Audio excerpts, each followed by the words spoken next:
Shalom. Oke. Mengenai penglihatan bahwa kita berjalan dan ada orang-orang yang mengeluh, yang pengen berhenti. Memang ketika berjalan dalam gelap itu memang sangat tidak enak.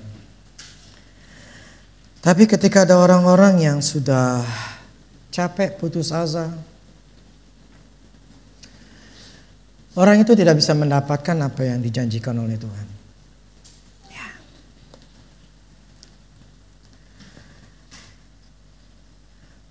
Begini, hari ini saya akan khotbah apa sih menjadi penghalang uang itu sulit didapatkan. Jadi saya khotbah akan banyak bicara masalah dunia rohnya juga. Karena jadi gini, apa yang saya khotbahkan ini berdasarkan firman Tuhan. Plus karena saya berdasarkan firman Tuhan dan pengalaman-pengalaman di dalam dunia roh atau dalam waktu pelayanan. Karena begini, manusia itu punya 1001 macam masalah. Jadi ketika saya melayani orang dari tahun 2006-an lah ya. Udah ratusan rumah, udah ratusan keluarga. Jadi saya melihat pola-pola yang terbentuk yang memang selalu berulang dan gak lari-lari dari situnya gitu loh. Jadi selalu akan masalah manusia akan selalu di situ-situ terus gitu loh. Jadi karena ya saya bersyukur bahwa saya pelayan tuh bukan berkhotbah di dalam bergereja-gereja, tapi lebih banyak pelayanan secara personal, rumah, keluarga gitu ya. Jadi lebih tahu tuh masalah hidup manusia gitu loh. Jadi tahu gambar apa masalah-masalah hidup manusia nih, masalah keluarga ini A, apa B, C, semua itu jadi mau tidak mau ya saya jadi terbiasa, jadi belajar, jadi bisa ngerti bahwa memang karena banyak yang saya layanin, jadi saya bisa melihat ada pola-polanya gitu loh, terpola semuanya gitu loh. Nah sehingga saya jadi ngerti firman Tuhan. Plus dengan pengalaman, dengan kejadian yang nyata gitu loh. Dan di mana alam rohnya tuh terlihatnya seperti apa. Jadi gini, alam roh itu adalah penglihatan. Penglihatan itu harus sesuai dengan firman Tuhan. Kalau penglihatan di alam rohnya itu bertentangan dengan firman Tuhan, itu sesat. Itu aja. Nah apa yang saya khotbahkan, apa yang terlihat di alam roh, karena alam roh itu sangat lebih real dibandingin dunia jasmani. Dunia jasmani itu adalah efek dari apa yang terjadi di alam roh. Realnya tuh di alam roh, realnya di alam roh, di dunia fisik itu cuman efek akibat dari apa yang terjadi di dalam dunia roh gitu. Dunia roh terjadi dulu, baru terjadinya di dunia nyata, gitu. Nah, semuanya saya akan pakai dasar firman Tuhan. Jadi ada penghalang-penghalang yang membuat kita itu sulit mendapatkan uang. Kenapa saya khotbah begini? Jadi gini, paling tidak ada tiga yang saya ingat. Dulu ketika mendoakan kamu yang di sini, itu istri saya ngomong gini. Waktu itu pas di depan ini ya. Berkat itu sudah di depanmu. Ngomong ke suami istri. Itu berkat udah di depanmu. Udah di depan gitu loh. Bukan jauh. Udah di depan. Tinggal diambil.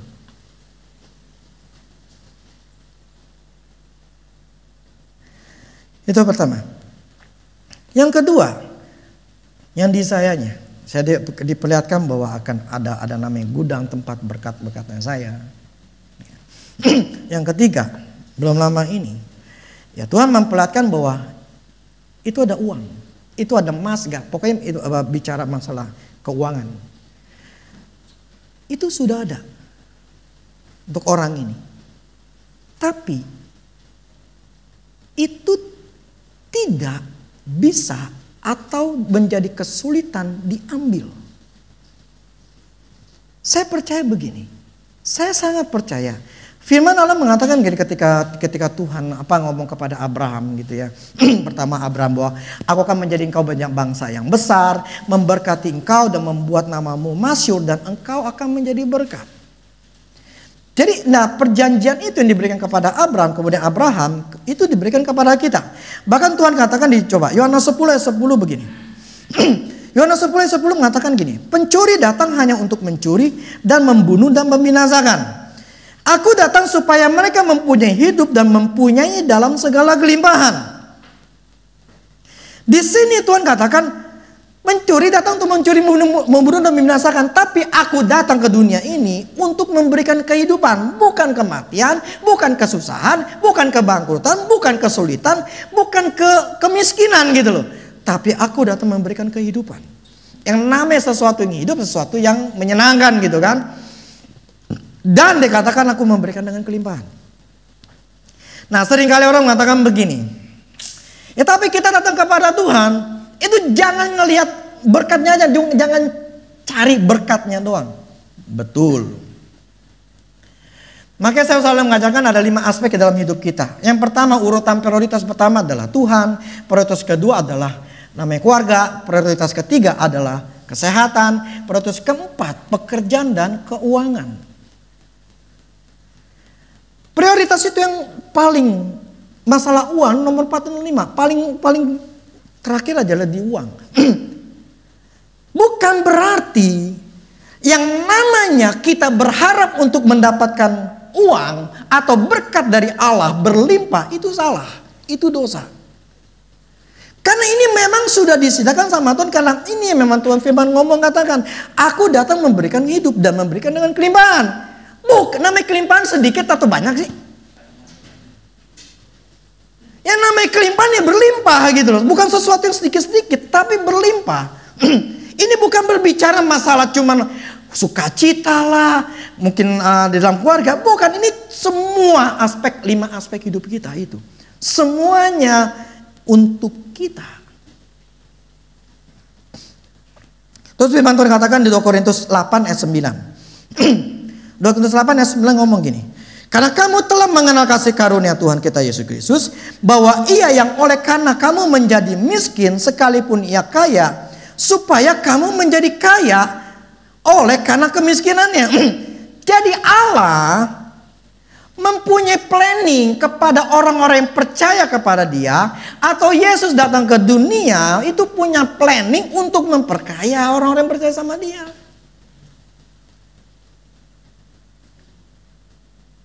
Ini planningnya Tuhan gitu loh. Sekalipun ia kaya supaya kamu menjadi kaya. Jadi Allah ingin kita kaya. Di dalam perjanjian lama saya lupa katakan prosperity for his servant. Jadi dia menginginkan, dia merindukan untuk kemakmuran buat hambanya. Jadi yang saya tahu ada teologi kemakmuran yang membuat orang tuh jadi alergi terhadap teologi kemakmuran. Kemakmuran bukan hal yang salah. Tetapi sesuatu yang seharusnya kita orang Kristen tuh menerimanya. Ya. Jadi jangan, saya tidak tabu ngomong masalah keuangan. Karena saya bicaranya itu seimbang. Nah, kemudian firman satu lagi. 2 Korintus 9 ayat 8. Dan Allah sanggup melimpahkan segala kasih karunia kepada kamu, supaya kamu senantiasa berkecukupan di dalam segala sesuatu, dan malah pas-pasan berkelebihan di dalam berbagai kebajikan. Jadi firman kata gini, Allah tuh sanggup mencurahkan seluruh kasih karunia-Nya kepada kita dengan berlimpah, supaya apa? Kita kecukupan malah berkelimpahan. Jadi ini firman, bukannya saya ngomong teologi kemakmuran yang salah, tetapi memang kehendak Tuhan kita orang-orang Kristen itu kelimpahan. Tetapi kenapa mayoritas orang Kristen justru susah?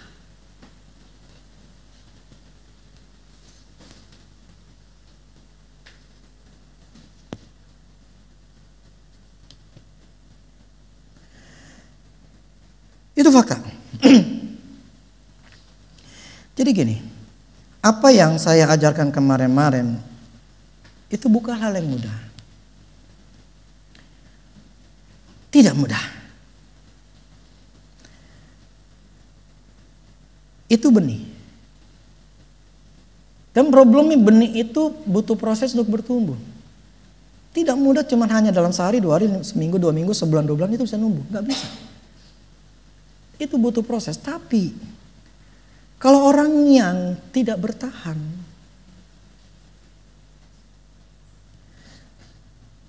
ya gak bakal bisa berhasil. Karena kita ini akan menghadapi namanya serangan setan, tekanan-tekanan. Kita menghadapi situasi kondisi yang ada. Itu akan membuat kita menjadi lemah. Membuat kita menjadi, ya itu, ada yang kecewa. Tinggal kita memutuskan apa kita mau bertahan atau tidak mau, atau menyerah. Sangat tidak mudah. Makanya untuk fight, untuk orang bisa berhasil itu punya fightingnya mesti tinggi sekali. Sangat tinggi sekali. Baru bisa berhasil. Kalau nggak bakal bisa. Makanya untuk apa ya, membentuk seseorang itu punya fighting mental yang kuat atau punya daya juang yang kuat, itu dimulai dari masih kecil. Harus dimulai, anak itu bukan dibiarkan untuk mendapatkan apapun yang dia mau.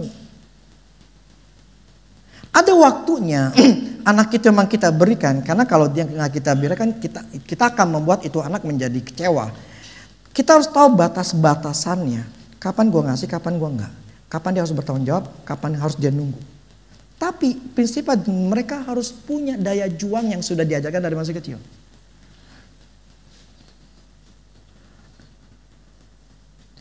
Ya kalau saya kirim mereka keluar supaya mereka punya daya juang.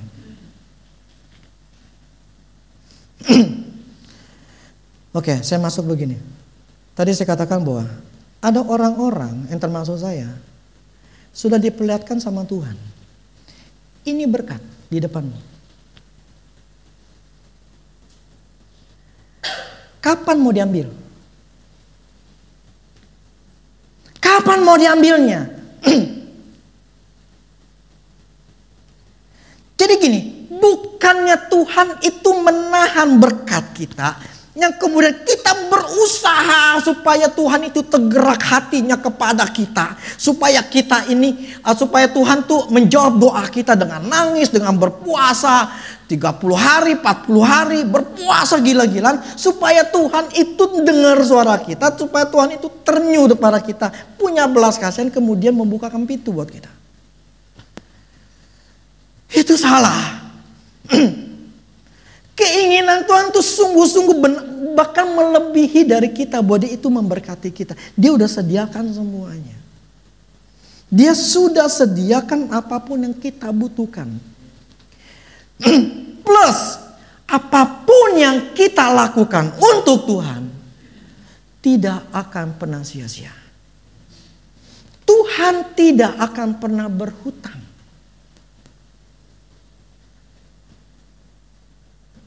Ketika kita memberikan persepuluhan, ketika kita melayani Tuhan, ketika kita sungguh-sungguh sama Tuhan, apakah kemudian Tuhan itu lupa? Lu mesti setia aja, lu harus setia sama gua. Apakah Tuhan tidak membayar kesetiaan kita?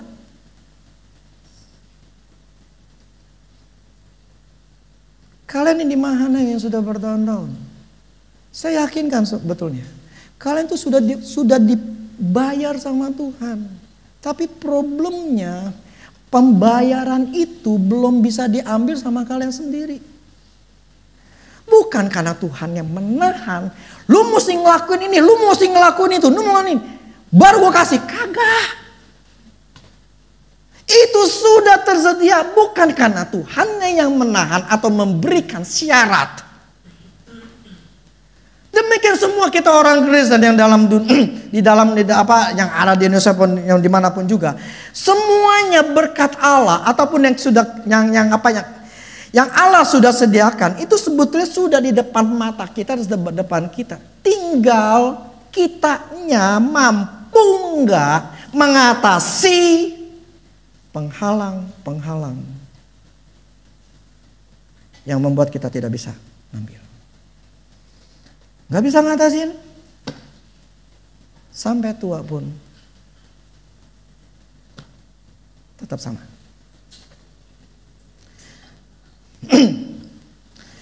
Oke, saya akan mulai pertama.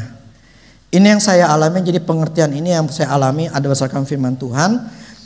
Berdasarkan firman Tuhan, pengalaman hidup saya, pengalaman hidup orang lain dalam pelayanan-pelayanan yang saya ngalamin dari ratusan keluarga. Ini membuat saya ngerti, ini yang Tuhan kasih tahu.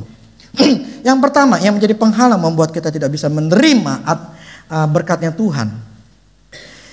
Kutuk dan sumpah serapah dari orang tua. Maksudnya dari nenek moyang kita.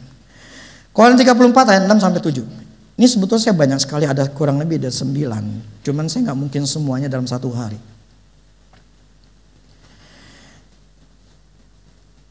Korintus 34 ayat 6 sampai 7.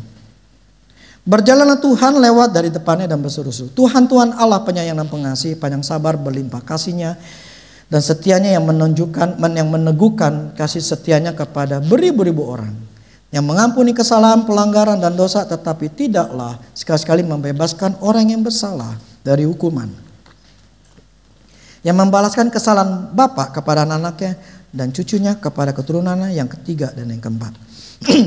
Di sini bicara masalah kutuk. Jadi pertama kali saya mengalami Tuhan berbicara untuk merubah hidup saya adalah firman ini. Jadi tetapi sekali-sekali tidak membebaskan orang yang bersalah dari hukuman. Jadi ada kesalahan orang tua kita, nenek moyang kita, itu kutuk-kutuk turun ke atas kita. Terus kemudian saya komplain ketika Tuhan ngomong saya seperti ini. Terus saya komplain sama Tuhan. Tuhan, bukankah engkau sudah mati di kayu salib?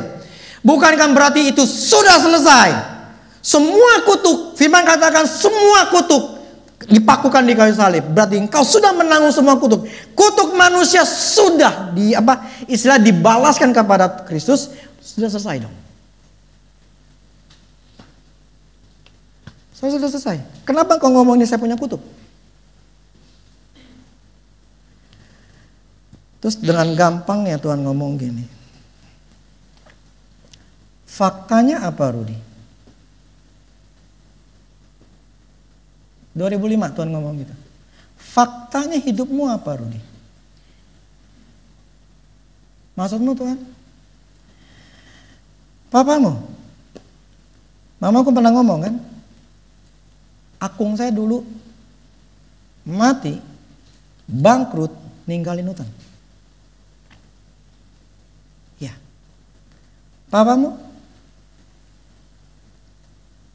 Lihat ada adikmu? Adik atau koko kamu? Ya. Lihat dirimu? Ya. Saya saat itu ada 5 kali bangkrut.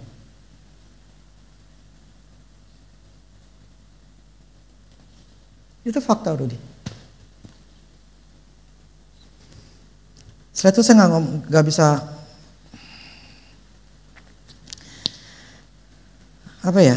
nggak bisa melawan lagi karena memang sudah fakta. Fakta yang membuat saya mau tidak mau saya harus mengakui memang itu saya ada kutuk kebangkrutan. Awalnya itu saya nggak tahu kebangkrutan, tapi awalnya ada kutuk kegagalan. Koko saya gagal, adik saya gagal, papa saya gagal, akung saya gagal. Jadi semua dari atas itu semua gagal. Sampai ke saya gagal. Oke Tuhan, sekarang solusinya gimana? Kau harus memutuskan kutuk. Kenapa keputusan kutuk? Bukan itu otomatis. Terus Tuhan ngomong seperti ini. Ini menurut saya gini ya, ini percaya nggak percaya itu terserah ya. Banyak orang nanti kalau bukan, itu terserah masing-masing. Saya berkhotbah akan sesuai dengan firman Tuhan. Ada yang mengatakan ini kan sebetulnya Kesalahan orang tua tuh udah nggak ditanggung lagi sama kita. Jadi getahnya perbuatan orang tua tuh seharusnya kita nggak kita gitu loh. Itu terserah masing-masing. Tapi apa yang saya alamin di dalam pelayanan begini, orang-orang yang dikuasai kutuk kegagalan dialami secara begini. Dia orang itu lagi jalan, lagi naik tangga. Ketika mulai naik, dia jatuh lagi. Entah jatuh misalnya udah naik ke 3 tingkat gitu ya, 3 step, jatuh lagi ke 1. Dan naik lagi 1, 2, 3, 4, 5, jatuh lagi, bahkan sampai ke bawah. Itu namanya kutuk kegagalan. Dan di alam rohnya, di orangnya, ya, yang di alam rohnya gitu, yang biasanya itu tangan mereka diikat. Jadi tangannya diikat atau kakinya diikat. Jadi kalau tangan diikat, apa yang dikerjain? Susah nggak kerjanya? Susah, mau ngapain megangnya gak susah. Karena tangannya diikat. Ini gambaran di alam roh yang Tuhan kasih lihat pada waktu kita pelayanan. Nah itu kutuk. Jadi tangannya itu diikat, kemudian kaki diikat. Nah akhirnya orang itu nggak bisa bekerja dengan mudah karena semuanya diikat gitu loh. Nah yang paling parah itu seperti mumi. Jadi dari atas kepala itu seperti pakai apa namanya? Kafan. Dan kafan itu ngeliling sampai ke bawah. Jadi itu orang itu benar kayak mumi. Atau kayak pocong lah. Ya kalau pocong kan begini. Mau kerja apa? Mau ngapain? Gak bisa. Nah itu namanya kutuk. Nah ini di alam rohnya terlihat seperti itu. Percaya atau gak percaya. Di alam rohnya seperti itu. Di jasmaninya faktanya susah. Nah itu namanya kutuk. Suka atau tidak suka, fakta yang membuktikan seperti itu. Nah, ya cara nguji untuk kita masing-masing. Lihat aja orang tua. Orang tua susah, kemungkinan besar anak susah. Orang tua berhasil, kemungkinan besar anak berhasil. Makanya kalau lihat orang kaya, anaknya tetap kaya. Tapi orang miskin, orang sedang biasa-biasa, anaknya seperti itu.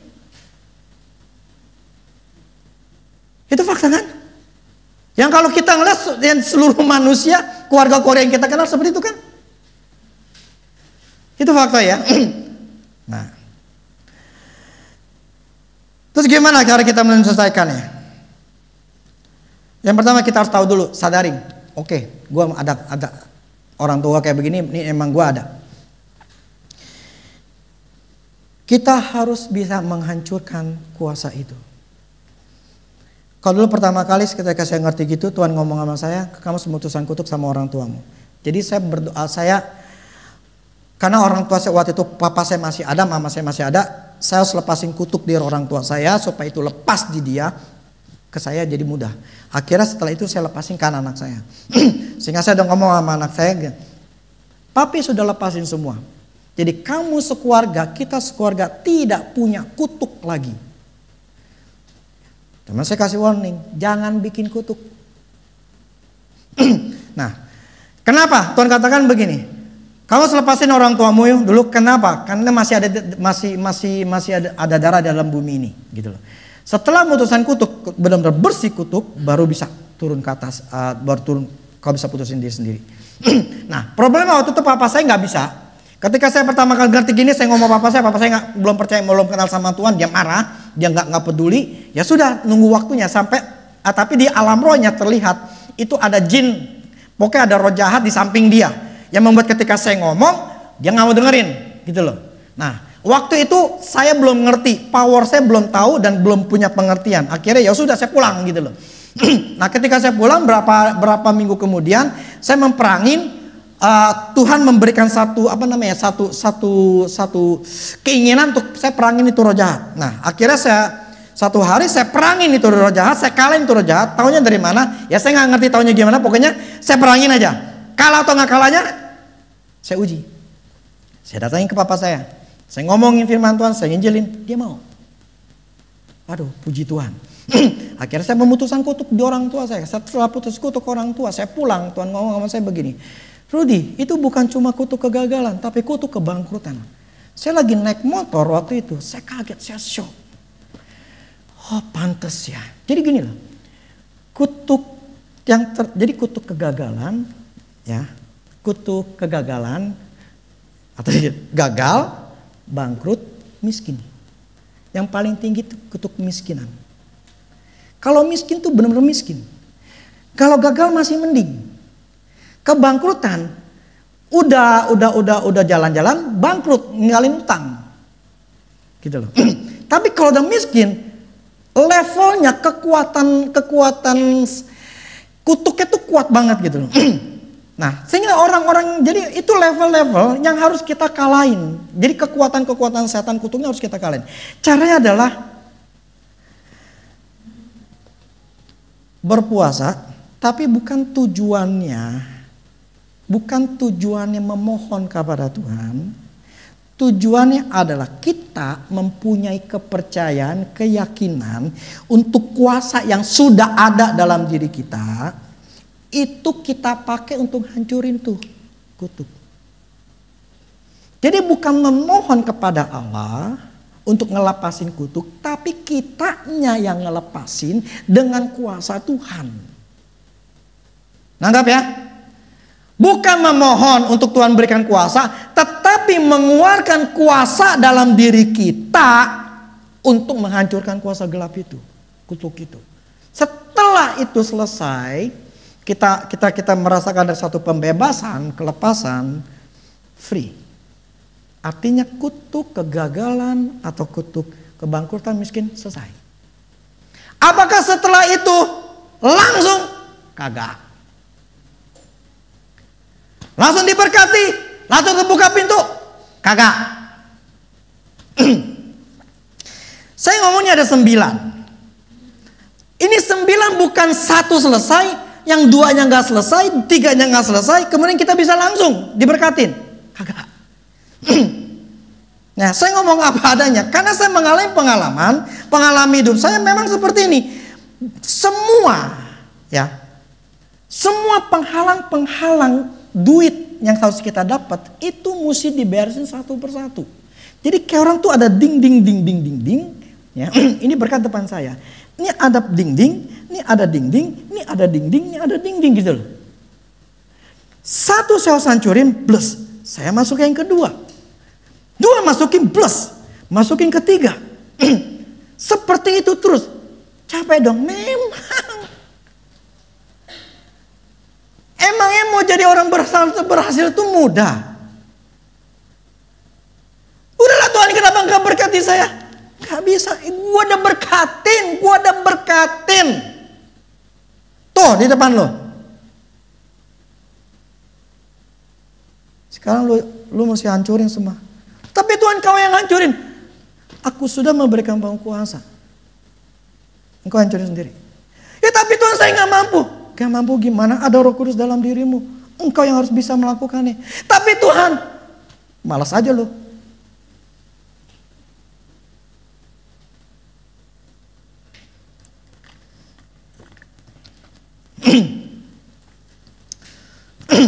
Oke, yang pertama. Oke, saya udah kasih tahu. Yang pertamanya dengan solusinya ya. Yang kedua, yang menjadi penghalang berkat atau duit itu tidak masuk dengan kita dengan mudah. Yang kedua adalah hubungan suami istri.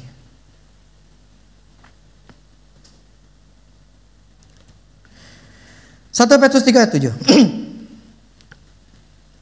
1 Petrus 3 ayat 7. Demikian juga kamu, hai suami-suami, hiduplah bijaksana dengan istrimu sebagai kaum yang lebih lemah. Hormatilah mereka sebagai teman pewaris dan kasih karunia, yaitu kehidupan, supaya doamu jangan terhalang.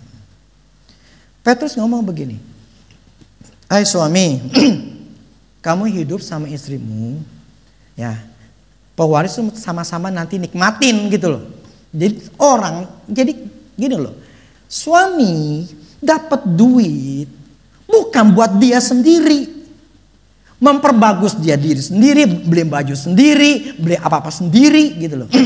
Tetapi firman katakan sebagai pewaris, jadi istrimu harus bijaksana, istrimu harus nikmatin. Bukan cuma engkau doang aja yang memperbagus dirimu, tapi istrimu dicuekin. Jadi maksudnya gini, setiap berkat yang kita terima, istri itu harus nikmatin gitu loh. Itu maksudnya ya, pewaris dari kasih karunia. Nah, supaya doamu jangan terhalang. Nah, ini yang problem. Hai suami, hiduplah bijaksana. Berarti kalau nggak bijaksana, terhalang.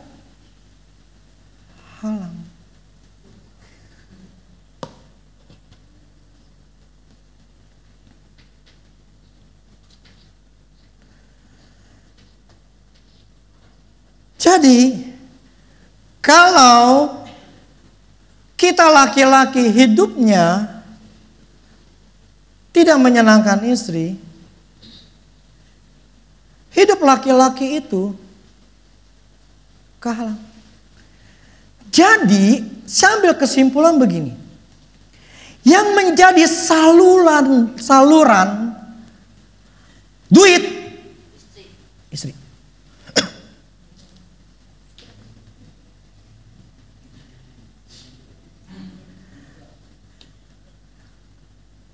Makanya kalau kita sering ngomong mengatakan dulu mama saya pernah ngomong. Nah, kita paling dengar lah. Yang bikin dulu toko mama saya waktu masih bagus-bagusnya. Yang bikin berhasil tuh yang bikin toko lu itu Luci. Bukan si engkau. Engkau mah bisa ngomelnya doang.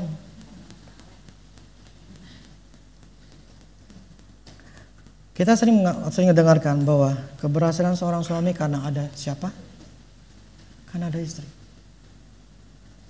Saluran uang kita laki-laki itu di perempuan, di istri. Kalau istrinya jelek, hidupmu jelek. Suka tidak suka, supaya doamu jangan terhalang. Satu firmannya juga. Kolose 13 ayat 18 sampai 19. Hai istri-istri, tunduklah kepada suamimu sebagaimana seharusnya dalam Tuhan, dan suami-suami kasihilah istrimu dan janganlah berlaku kasar terhadap dia. Ya. Suami harus menyenangkan istri karena istri menjadi saluran berkat dan itu sudah ditetapkan oleh Tuhan. Ya. Sudah ditetapkan oleh Tuhan. Bukannya saya, Tuhan. Supaya doamu tidak terhalang. Jadi yang menghalangi keberhasilanmu adalah istrimu.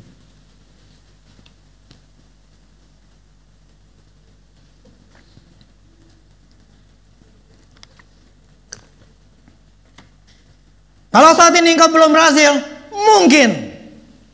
Ini kan nomor 2 nih. Istrimulah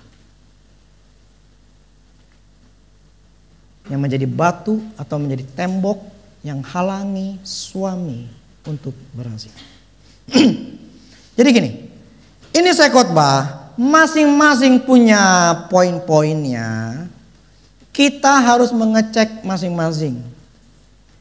Ya. Ada posisi suami, ada posisi istri. Fungsi. Fungsi seorang suami dan fungsi seorang istri. Ya.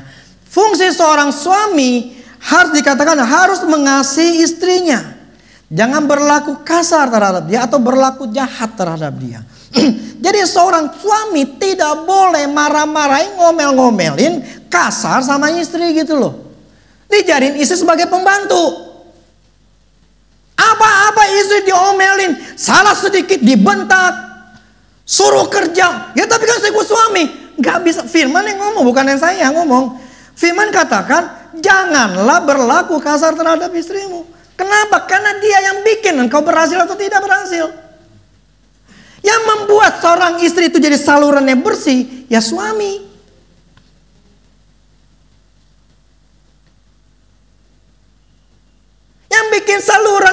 menjadi bersih? Ya suami. Tapi itu tergantung istri juga yang mau atau tidak. Dia harus melepaskan yang namanya kekecewaan, yang namanya kemarahan. Dia harus tunduk kepada suaminya. Nah, kalau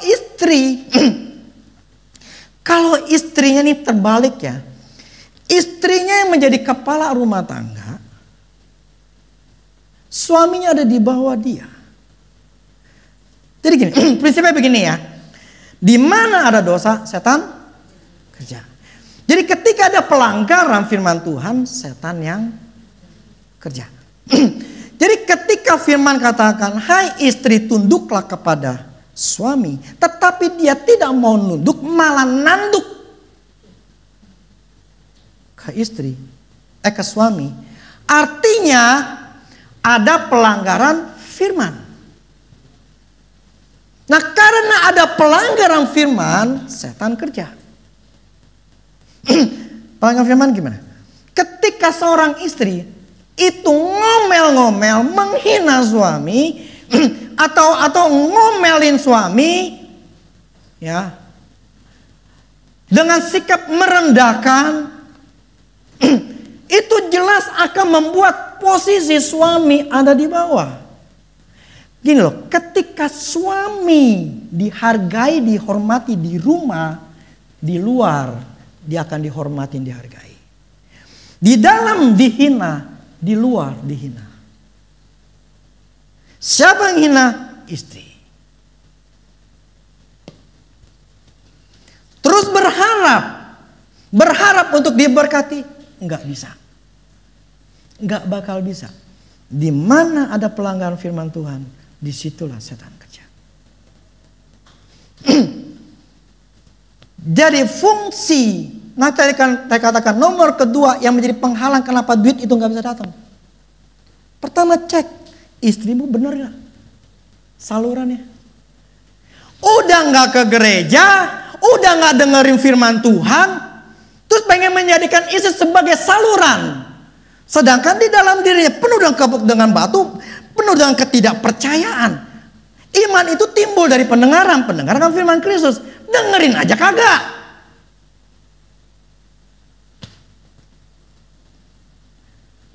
Gimana istri sebagai seorang sebagai saluran yang bersih? Kotor. Yang membuat kita bisa laki-laki karena istrinya salurannya bersih. Artinya apa? Hati pikirannya itu benar-benar bersih. Nggak ada kekecewaan, nggak ada kemarahan, nggak ada ketidakpercayaan, nggak ada, pokoknya nggak ada yang nggak benar itu nggak ada. Bersih.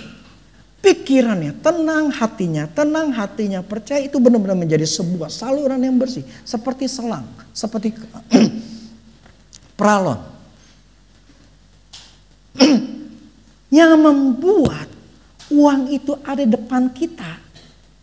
Kita bisa ngambil, yang ngambilin tuh istri loh.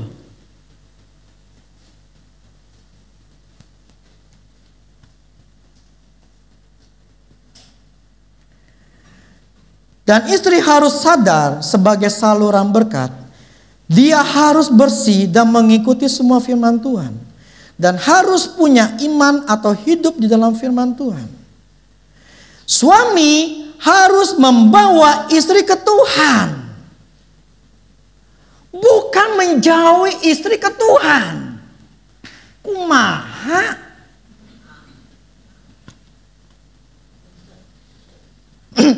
Kita laki-laki butuh supaya istrinya jadi saluran berkat. Bukan yang membuat istri itu jauh dari Tuhan.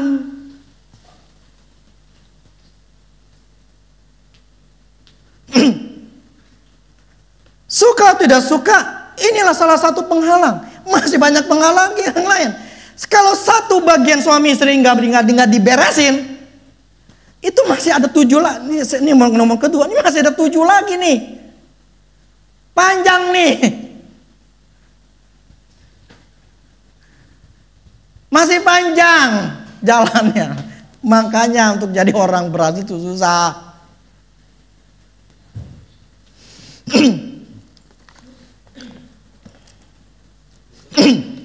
Ketika suami tidak melakukan bagiannya dan istri tidak mau juga, maka keluarga itu akan membuka pintu setan bekerja. Solusinya, suami dan istri harus merendahkan diri, ngikutin firman Tuhan. Enggak, dia dulu dong yang ngasih istri ke gue begini gara-gara dia harus ngasih gue dulu dong. Gue baru mau tunduk sama dia. Lah dia nggak sayang sama gue, masa gue mesti tunduk sama dia? Loh, emang ada firman yang mengatakan begitu. Hai istri, tunduklah kepada suami. Tapi kalau dia sayang sama engkau. Kalau enggak sayang sama engkau, kau boleh tidak tunduk. Ada firman yang gitu? Ada pengecualian? Enggak ada. Melakukan firman Tuhan itu pribadi kita. Bukan nuntut orang lain untuk ngikutin apa yang kita mau.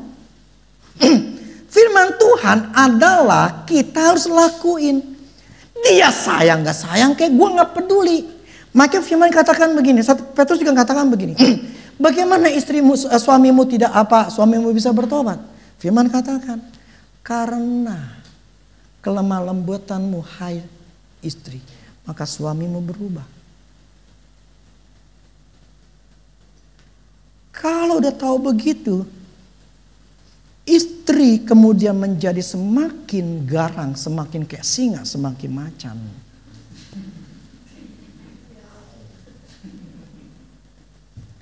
Semakin galak.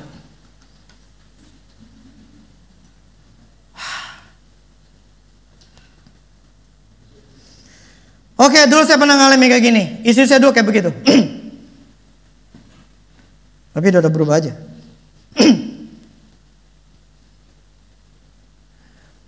Jadi kalau kita nggak mengerti, jadi gini, ini semua adalah apa yang saya pernah alami.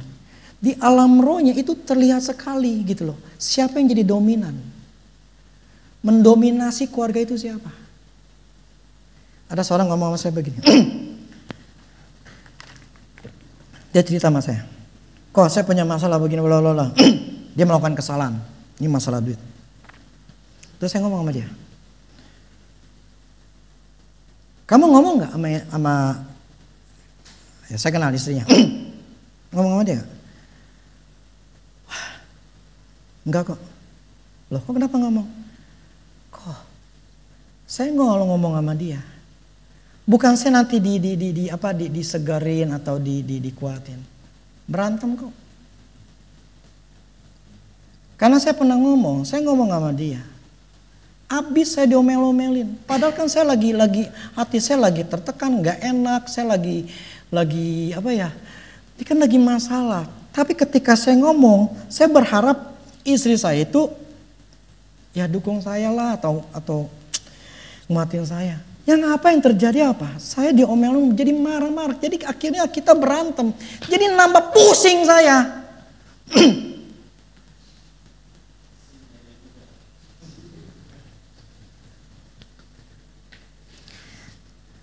Kemarin saya waktu lagi nonton di YouTube. Kalian tahu namanya Ernest? Ernest itu sekarang jadi sutradara, ya. Kemudian ini aktor gitu ya.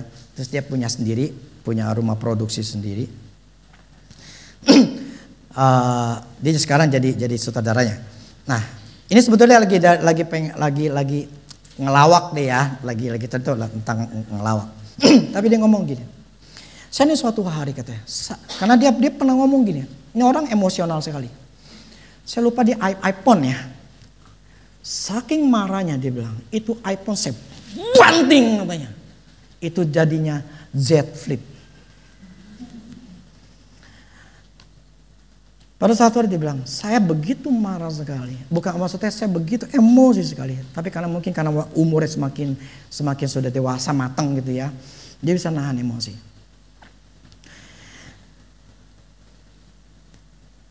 Ketika jam istirahat gitu, Saya sebetulnya udah marah, udah nggak tahan. Tapi saya bisa menahan emosi, saya menahan diri saya. Kemudian dia kan sama istrinya.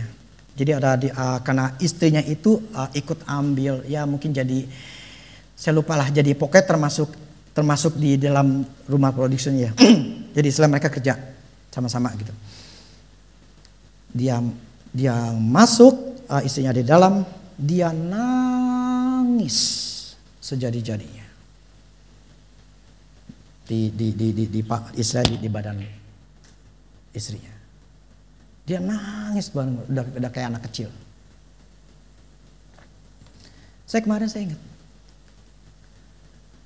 Kenapa kok si Ernest, orang ini, bisa tanda kutip nangis di depan seorang perempuan atau istrinya sendiri? Kenapa dia bisa nangis?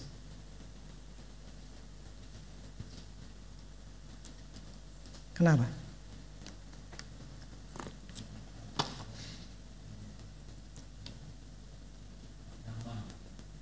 Nyaman.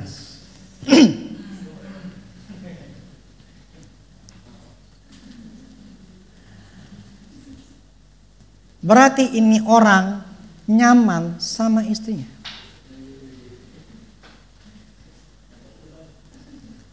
Banyak laki-laki takut ngomong sama istrinya.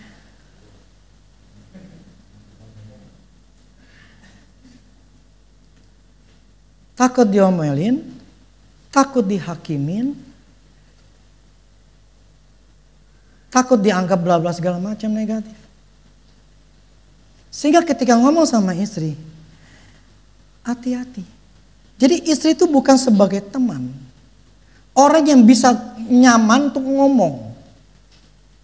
Ada masalah, ada tekanan atau ada apapun juga, nggak nyaman untuk ngomong. Kenapa? Takut. Takut apa? Ketahuan, takut diomelin, takut dihakimi, takut diomelin, bla bla segala macam. Jadi istri tidak menjadi sebuah tempat untuk suami menyalurkan yang namanya masalah dia. Makanya kalau sering kali kita ngomong, yang kali suami takut sama istri. Karena istri tidak menempatkan diri sebagai seorang teman. Tapi lebih banyak menempatkan diri sebagai seorang hakim. Makanya ketika saya nonton itu, saya bisa mengatakan bahwa Ernest ini punya istri yang ngertiin dia. Sehingga sekalipun dia nangis, dia tidak menganggap itu mempermalukan dia. Dia bilang sampai nangisnya benar terseduh-seduh. Berarti dia sangat nyaman sekali sama istrinya yang ngertiin dia.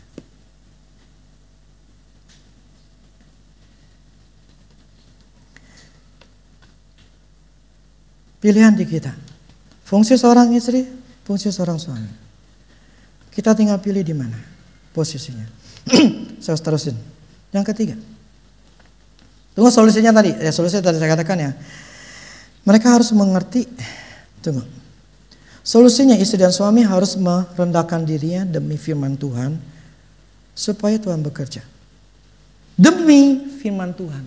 Bukan demi suami, demi istri. Demi Tuhan.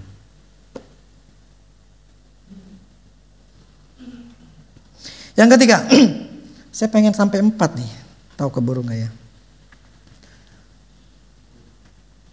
Tidak keluar dari rumah orang tua. Matius 19 ayat 5. Tuhan Yesus ngomong begini. Dalam firman-Nya, sebab itu laki-laki meninggalkan ayah dan ibunya dan bersatu dengan istrinya sehingga keduanya itu menjadi satu daging. Tuhan dengan jelas ngomong, Kejadian pun ngomong, dari Kejadian Allah Bapa ngomong, Allah gitu ngomong ya, bahwa seorang suami ya ketika menikah itu meninggalkan ayah dan ibunya. Seorang laki-laki meninggalkan ayah dan ibunya, berarti dia bawa istrinya keluar. Di mana ada pelanggaran? Siapa yang kerja? Setan yang kerja. Tapi dia tetap baik-baik aja. Begini, yang saya maksud begini. Saya tahu ada orang-orang yang tetap ada di dalam rumah mertuanya atau orang tuanya, itu fine-fine aja. Yang saya katakan gini, benar bisa fine aja. Tapi yang saya maksud adalah berkat yang berlimpah itu mereka tidak dapatin. Jadi ada berkat yang mereka bisa dapat lebih banyak, tetapi karena mereka masih ada di rumah mertuanya, berkat itu mereka tidak bisa ambil. Ini kan saya katakan ini berkat uang yang tidak bisa mengalir dengan mudah. Ada yang ngomong ke saya, kok sejak saya keluar dari mertua saya, rumah mertua saya, karena dia tinggal berapa lama di sana, sejak keluar, saya bingung. Duit mengalir dengan mudah. Ada aja itu duit datang.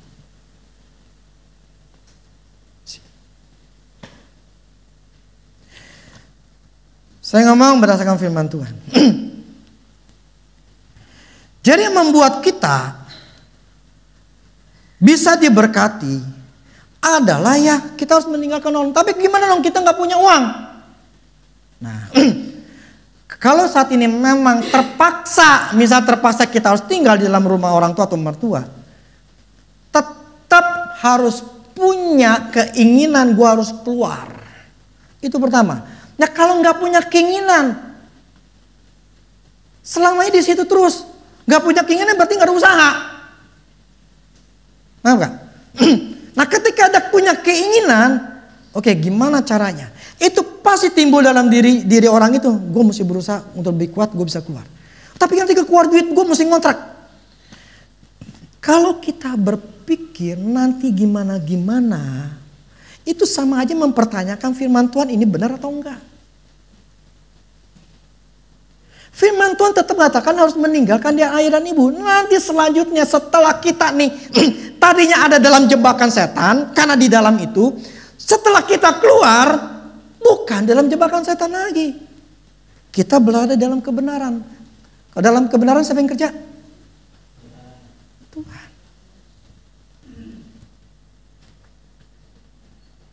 Sesimpel itu, kalau kita mau mengikuti firman Tuhan, memang butuh waktu, tetapi harus punya keinginan dulu yang kuat, gue mesti keluar. Kenapa? Karena ini gak sesuai dengan firman Tuhan. Ya tapi kan nanti anak gimana? Susah ya kalau kita memang harus ada pertimbangan-pertimbangan, tetapi tetap dibutuhkan yang namanya keinginan dulu yang mau kuat. Gimana? Makanya saya udah ngomong sama anak saya. Ini kan mereka kerja nih di Taiwan. Saya bilang, kamu ngumpulin duit ya, supaya kamu harus punya uang untuk minimal beli apartemen. Karena saya nggak mau mereka nanti tinggal sama saya. Karena memang ini melanggar firman Tuhan. Dia harus keluar, dia harus ketika menikah dia harus punya sendiri.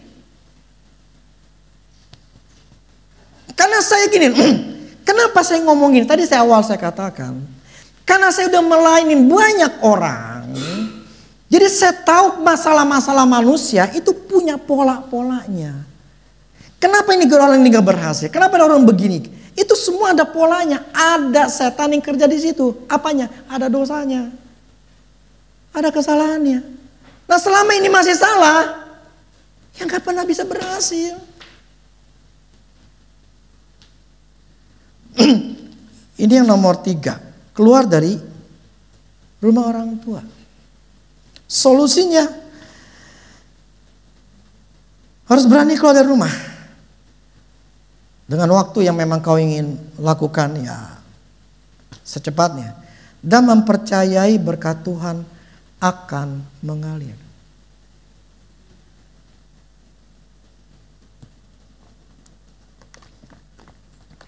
Ini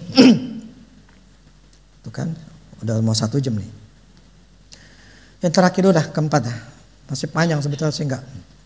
Yang keempat, rumah tinggal. Yang menjadi penghalang dalam membuat uang itu tidak bisa mudah dengan masuk dalam diri kita. Penghalangnya adalah, salah satunya adalah rumah, tempat kita tinggal. Tempat kita usaha, tempat kita kerja. Oke, Yeremia 17 ayat 7 sampai 8. Yeremia 17 ayat 7 sampai 8. Diberkatilah orang yang mengandalkan Tuhan, yang menaruh harapannya pada Tuhan. Ia akan seperti pohon yang ditanam di tepi air, yang merambatkan akar-akarnya di tepi batang air. Dan yang tidak mengalami datangnya panas terik, yang daunnya tetap hijau, yang tidak khawatir dalam tahun kering, dan yang tidak berhenti menghasilkan buah. Diberkatilah orang yang ngandalin Tuhan, naruh harapannya. Nah, ketika seseorang menaruh harapan sama Tuhan, dan ketika dia tinggal di dalam, mengingat tinggal di sebuah rumah, dia seharusnya mengandalkan Tuhan untuk memilih rumah mana yang dia harus tinggalin. Jadi beli rumah itu harus mengandalkan Tuhan, nanya sama Tuhan. Rumah itu seperti kita ditanam di tepi, namanya air kan berarti jadi kita ditanam nih, kan tanah gitu kan ya. Nah, kita seperti ditanam di tepi aliran air. Maksudnya apa? Itu rumah jadi berkat atau jadi susah.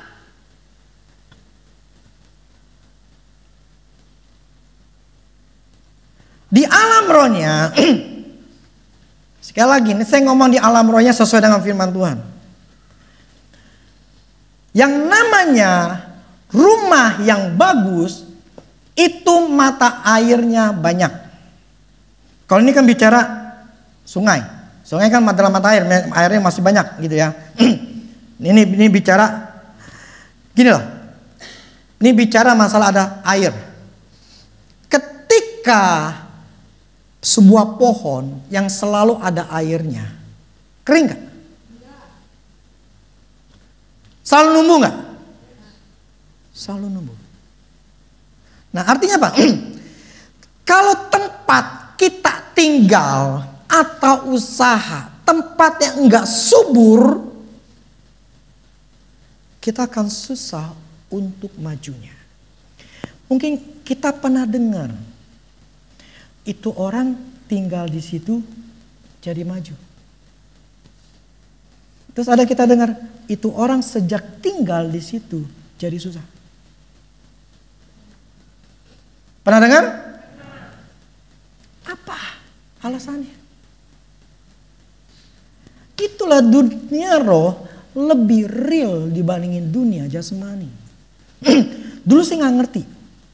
Awal-awal itu pertama kali itu tahu mata air di alam rohnya. Jadi caranya kita ngelakuin, kita tumpangin tangan tanahnya, terus saya ngomongin dalam nama Yesus semua kutuk atas tanah. Ya. Loh, kutuk atas tanah ada di Kejadian. Tuhan ketika mengutuki si Adam, kutuk atas tanah ada. Saya nggak sesat karena memang ada kok. Terkutuk ke tanah sehingga engkau berkeringat supaya itu bisa menghasilkan. Jadi untuk bisa memberkati rumah, kita harus memutuskan kutuk tanah.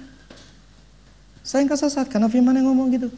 Nah, ketika kita memutuskan kutuk atas tanah, kita ngomong aku berkati. Kalau saya ngomong gini, setiap mata air yang ada potensi di rumah kita nih ya, dalam nama Yesus itu terbuka. Nah, di alam rohnya ada titik-titik mata air. Kalau kalian ya kita misalnya mata air yang buat kita ini bukan cara jasmani dalam arti kita ngebor sumur gitu ya kemudian air, tapi ini secara alam rohnya itu ada banyak titik-titik mata air. Nah dulu, gini, yang saya ingat itu rumahnya si Samuel. Mata airnya cuma 2. Memang perumahan dia perumahan yang jelek. Selama kita pelayanan ada ratusan rumah, mungkin ada 1000 rumah. Orang-orang kaya atau orang-orang yang usahanya bagus, itu di mata rohnya, di alam rohnya, itu mata airnya banyak. Perumahan yang si Samuel ini memang perumahan murah, perumahan jelek. Jadi pertama kita datang, waktu kedatangin cuma 2. Itu awal-awalnya kita ngerti, itu tahun 2007 lah, 2006-2007 gitu ya. Cuma 2. Sedangkan kalau rumah yang bagus, itu bisa ribuan, puluhan ribu, bahkan bisa ratusan ribu. Jadi kalau cuma 2, yang ngairin dikit. Cukup untuk menghidupi diri sehari-hari. Untuk berkelebihan, jadi gini. Kita nanam pohon. Kita nanam pohon kan? 1. Air itu mungkin cukup 1. Tapi kalau ketika kita nanam sampai 10, cukup gak mata air itu 2? 100? Gak cukup. Semakin banyak mata air, semakin, ini saya ngomong potensi dulu ya. Semakin di dalam rumah kita itu banyak mata airnya, itu semakin potensi kita berhasil semakin tinggi. Apakah ini istilahnya yang terutama sehingga kita berhasil? Kagak. Ya. Ini masih banyak. Ini saya ngomong keempat. Ada 5, 6, 7, 8, 9. Sebetulnya pasti ada lagi yang lain gitu loh. Cuma saya ambil yang besar-besarnya aja. Jadi tidak. Ya, itu hanya potensi. Ya, tempat yang kita tinggalin itu bisa menjadi berkat atau kita menjadi susah. Makanya kita harus mengandalkan Tuhan untuk tanya Tuhan bagaimana tempat yang harus saya tinggalin. Terus gimana? Sekarang gini. Sekarang gimana? Saya udah tempat tinggal yang kayak begini. Mungkin yang baru pertama kali yang belum tahu. Tumpangin tangan aja. Dengan percaya di mulut kita ada kuasa. Di dalam nama Yesus, kutuk atas tanah. Dari depan, ya rumah saya gitu ya, depan belakang. Dalam nama Yesus aku hancurkan kutuk ini. Supaya apa? Ini tanah tempat kita seperti air, seperti pohon ditanam di aliran air. Seperti kita ditanam di rumah kita. Di mana ada air itu, dia tidak akan mengalami kering. Artinya kita keluarin mata air. Jadi ngomong dalam nama Yesus, aku memberkati biar mata air yang ada di dalam rumah ini muncul keluar untuk diriku bisa menghasilkan.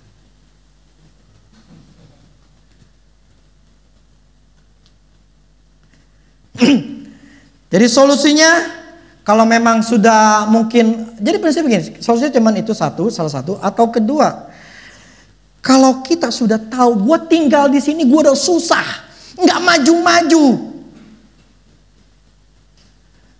coba usahakan dulu, doain dulu. Ini sebetulnya masih ada yang lain nih. Usahakan dulu, doain dulu, ya. Kemudian kalau memang punya kesempatan, keluar. Kalau dari rumah itu pindah tempat, jual, pindah tempat. Ya nggak semudah itu, memang nggak semudah itu. Gini loh, ini saya bicara baru 4 hari ini, ya.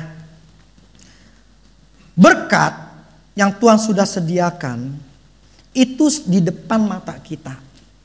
Tapi problemnya ada tembok yang menghalangi kita untuk ngambil.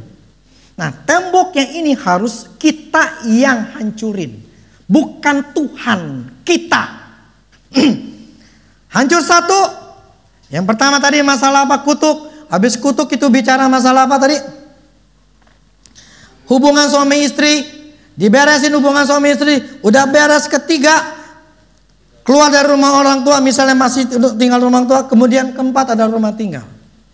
Ini semua step by step harus diberesin. Ya, tapi bukan berarti setelah 4 ini selesai. Masih ada lagi yang lain.